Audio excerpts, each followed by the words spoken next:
এবার প্রার্থীদের গতিবিধিতে হ্রাস টানল নির্বাচন কমিশন। নির্বাচন প্রক্রিয়া শেষ না হওয়া পর্যন্ত নিজের বিধানসভা এলাকা ছাড়তে পারবেন না প্রার্থীরা।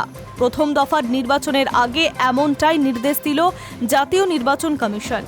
পাশাপাশি কোনো রকমের বিশৃঙ্খলা সৃষ্টি করা বা গন্ডগোলের মধ্যে জড়ানো যাবে না বলে নির্দেশ দিয়েছে কমিশন। কমিশন জানিয়েছে, বৃহস্পতিবার প্রথম দফা নির্বাচনে সকাল 6টা থেকে ভোট শেষ না হওয়া পর্যন্ত নিজের বিধানসভা এলাকা থেকে বেরোতে পারবেন না কোনো প্রার্থী।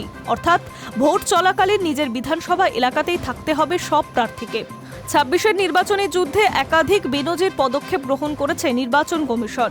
প্রচুর সংখ্যক কেন্দ্রীয় বাহিনী মোতায়েন করা হোক কিংবা প্রশাসনিক সর্বোচ্চ স্তরে রদবদল, অথবা রাজ্য জুড়ে মদের দোকান বন্ধ থেকে বাইক চালানোয় নিষেধাজ্ঞা, এছাড়াও প্রশাসনিক কড়াকড়ি তো আছেই। সেই তালিকায় এবার যুক্ত হলো প্রার্থীদের গতিবিধি। নির্দেশ অনুযায়ী ভোট শেষ না হওয়া পর্যন্ত নিজের এলাকা ছাড়তে পারবেন না কোনো দলের প্রার্থী। উল্লেখ্য, মদের দোকান বন্ধ থাকা নিয়ে কমিশনের অন্দরেই প্রশ্ন রয়েছে। মঙ্গলবার সন্ধ্যায় এই বিষয়ে কার্যত বিস্ময় প্রকাশ করেছেন নির্বাচন আধিকারিক মনোজ আগরওয়াল। তার দাবি, যে এলাকায় ভোট সেখানে মদের দোকান বন্ধ হওয়ার কথা, কিন্তু গোটা বাংলায় কেন বন্ধ করা হয়েছে তা তিনি জানেন না। ঘটনার দায় এক্সাইজ কমিশনারের কাঁধেই ঠেলে দিলেন মনোজ আগরওয়াল।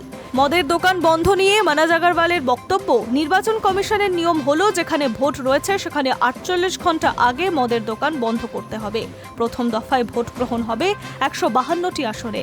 সেখানে দাঁড়িয়ে সোমবার থেকে মদের দোকান বন্ধ হয়ে যাওয়ায় প্রশ্ন উঠছে এবং তিনি এই নিয়ে বিস্ময় প্রকাশ করছেন।